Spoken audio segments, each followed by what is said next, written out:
Assalamualaikum warahmatullahi wabarakatuh. Salam sejahtera untuk kita semua. Puji syukur atas nikmat yang Tuhan limpahkan sehingga saya dapat membuat video ini dalam keadaan sehat walafiat seperti saat ini. Bapak Dedi yang terhormat, perkenalkan nama saya Agam Abioga dari program studi Teknik Lingkungan dengan nomor induk mahasiswa 211N110. Pada kesempatan ini saya akan membahas bab kesetaraan gender, disabilitas, dan inklusi sosial. Di akhir video ini harapan saya semoga dapat memahami pentingnya bab kesetaraan gender, disabilitas, dan inklusi sosial. Oke, yang terlintas ketika kita membayangkan laki-laki yaitu badan yang lebih besar, daya tahan fisik lebih bagus, lebih rasional, cenderung menggunakan nalar, dan kurang menggunakan emosi. Tentunya bertanggung jawab dan memiliki payudara yang kecil, jakun, dan lebih banyak bulunya, kumis, dan lain sebagainya. Kemudian memiliki penis, ganteng, maco, suka memukul, dan pencari nafkah. Dan sedangkan ketika kita membayangkan wanita, tentu posturnya lebih kecil dari laki-laki dan payudara lebih besar, panggul lebih besar, memiliki payudara, dan menstruasi tentunya, dan lebih sering menggunakan emosi.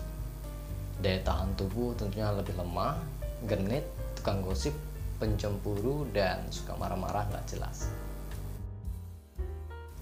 Dan selanjutnya kita akan membahas peran antara laki-laki dan perempuan. Peran laki-laki tentunya ada mencari nafkah atau uang, mengambil keputusan, mempertahankan negara atau perang, berburu atau membuka ladang, memimpin, melindungi, dan mengayomi.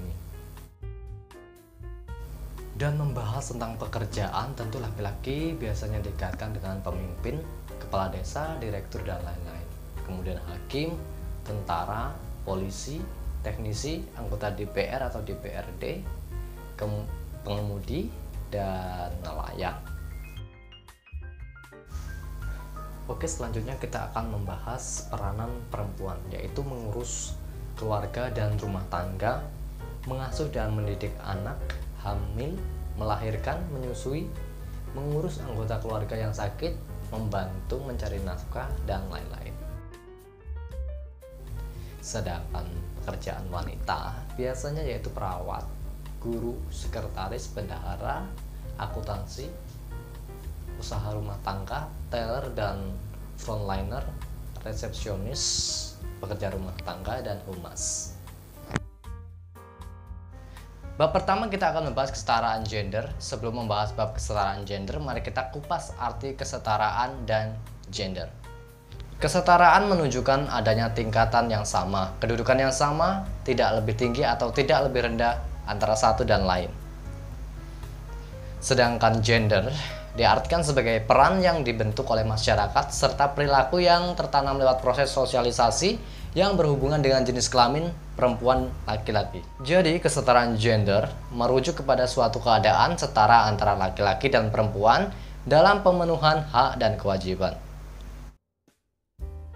Apa tujuan kesetaraan gender? Tujuan dari kesetaraan gender adalah agar tiap orang memperoleh perlakuan yang sama dan adil dalam masyarakat. Tidak hanya dalam bidang politik, di tempat kerja, atau bidang yang terkait dengan kebijakan tertentu. Lalu apa manfaat kesetaraan gender? Kesetaraan gender akan memperkuat kemampuan negara untuk berkembang, mengurangi kemiskinan, dan memerintah secara efektif. Dengan demikian, mempromosikan kesetaraan gender adalah bagian utama dari strategi pembangunan dalam rangka untuk memberdayakan masyarakat. Perempuan dan laki-laki mengentaskan diri dari kemiskinan dan meningkatkan taraf hidup mereka. Pembangunan ekonomi membuka banyak jalan untuk meningkatkan kesetaraan gender dalam jangka panjang. Agenda tujuan pembangunan berkelanjutan memiliki makna yang penting karena setelah diadopsi maka akan dijadikan acuan secara nasional dan global, sehingga agenda pembangunan menjadi lebih fokus. Setiap butir tujuan tersebut menjunjung tinggi hak asasi manusia atau HAM untuk mencapai kesetaraan gender dan memberdayakan perempuan. Masalah kesetaraan gender. Ketidakadilan atau ketimpangan gender terjadi ketika seorang diperlakukan tidak adil berdasarkan gender yang ia miliki. Ketika seorang tidak memiliki peluang dan kesempatan hingga manfaat yang sama karena perbedaan gender. Disitulah telah terjadi ketimpangan gender. Apa contoh diskriminasi gender? 1. Kekerasan fisik maupun non-fisik yang dilakukan oleh suami terhadap istrinya di dalam rumah tangga. Yang kedua yaitu pemukulan, penyiksaan dan pemerkosaan yang mengakibatkan perasaan tersiksa dan tertekan. Kemudian ada pelecehan seksual dan eksploitasi seks terhadap perempuan dan pornografi.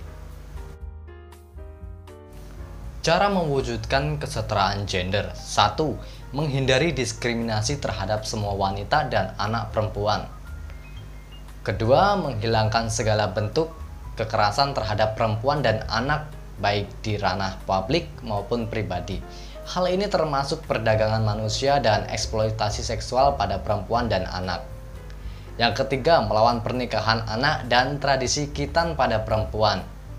Yang keempat, meningkatkan pelayanan umum dan kebijakan publik yang lebih pro terhadap perempuan.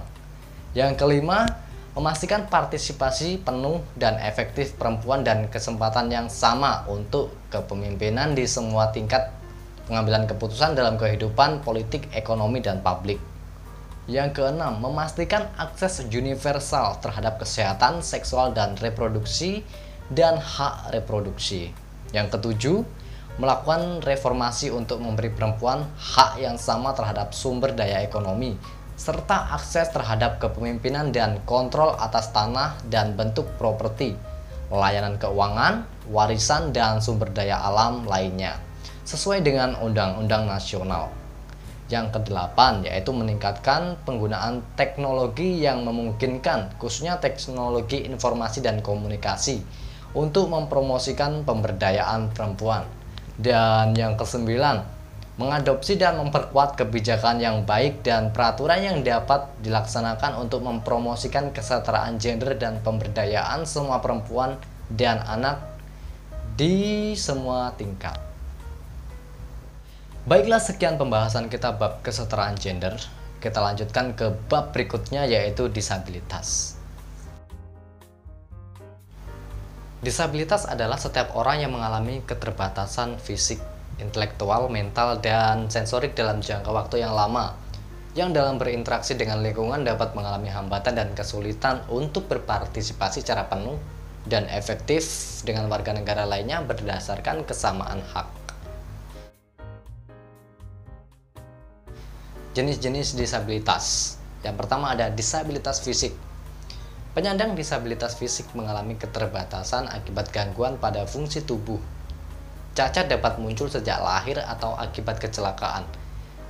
Penyakit atau efek samping dari pengobatan medis, beberapa jenisnya antara lain lumpuh, kehilangan anggota tubuh akibat amputasi, dan cerebral palsy. Yang kedua ada disabilitas sensorik. Disabilitas sensorik adalah keterbatasan fungsi panca indera. Yang termasuk jenis disabilitas ini antara lain disabilitas wicara, rungu, dan netra. Untuk membantu penyandang disabilitas netra, kita perlu mempelajari cara khusus berinteraksi dengan mereka. Ketahui jenis sentuhan dan nada bicara yang bisa kita gunakan untuk berkomunikasi. Selain itu, sebelum membantu mereka, kita juga perlu bertanya terlebih dahulu apakah mereka memang membutuhkan bantuan atau tidak. Untuk berinteraksi dengan penyandang disabilitas wicara, rungu, atau rungu wicara, kita membutuhkan keahlian dalam menggunakan bahasa isyarat.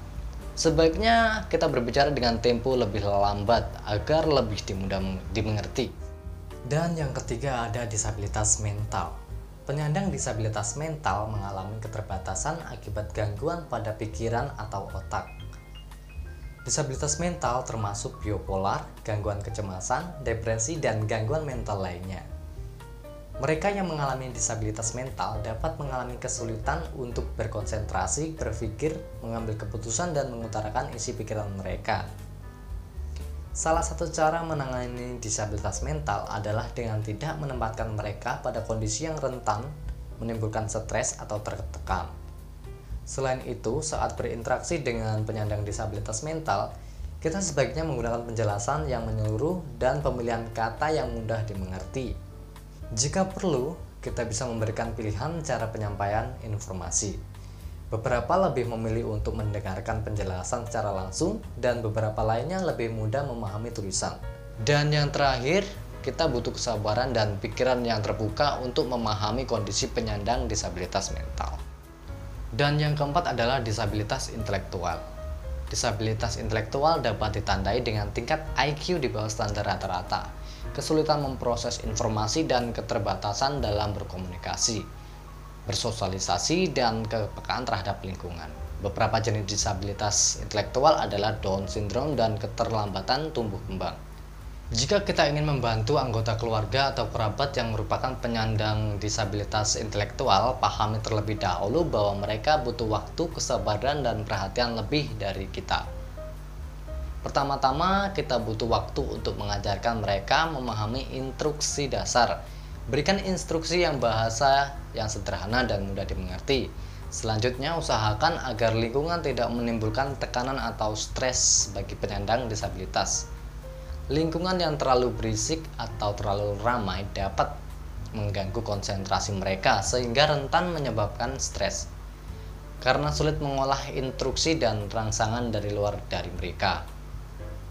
Penyandang disabilitas seringkali tidak menyadari keadaan di sekitar mereka. Untuk itu, kita perlu membantu mereka menyadari hal-hal yang sering terjadi. Untuk menjelaskannya, gunakan ilustrasi yang mudah dipahami agar mereka mudah mengingatkan dan tahu tindakan yang harus diambil jika menghadapi kondisi serupa di kemudian hari. Oke, di bab ketiga ini kita akan membahas tentang inklusi sosial. Apa yang dimaksud dengan inklusi? Pengertian inklusi yaitu sebuah pendekatan untuk membangun lingkungan yang terbuka untuk siapa saja dengan latar belakang dan kondisi yang berbeda-beda. Hal itu meliputi karakter, kondisi fisik, kepribadian, status, suku, budaya, dan lain sebagainya. Inklusi sosial adalah kondisi semua individu atau kelompok masyarakat dapat berpartisipasi dalam pendidikan, kegiatan ekonomi.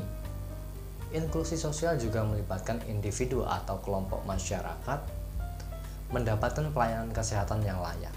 Inklusi sosial secara prinsip merupakan berkaitan dengan pemenuhan hak asasi manusia atau HAM yang telah diakui oleh komunitas internasional dan juga oleh pemerintah Indonesia.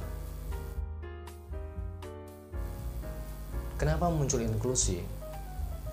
Konsep inklusi muncul karena adanya perlakuan eksklusi atau pemikiran orang-orang tertentu oleh masyarakat atau negara yang di luar nalar kewarasan.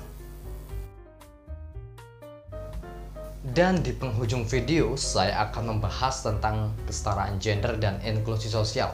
Beberapa kendala utama terkait kesetaraan gender dan inklusi sosial terhadap kelompok pasar yang terabaikan, yaitu informasi dan pengetahuan yang terbatas tentang praktik pertanian yang baik, dan perbedaan produk, input pendukung produktivitas, dan teknologi hemat tenaga kerja, dan peluang di dalam dan di luar pertanian.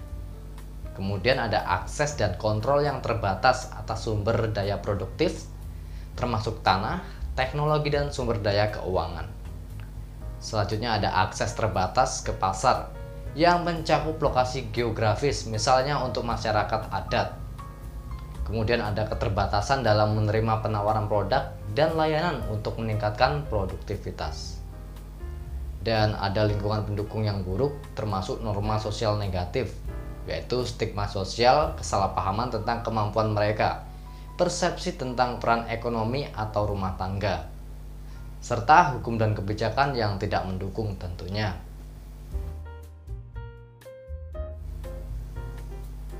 Sekian video dari saya, semoga bermanfaat untuk kita semua, dan tak lupa saya mohon maaf bila ada kekurangan dan kesalahan yang telah saya sampaikan.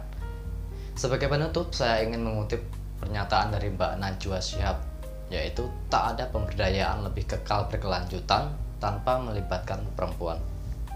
Terima kasih.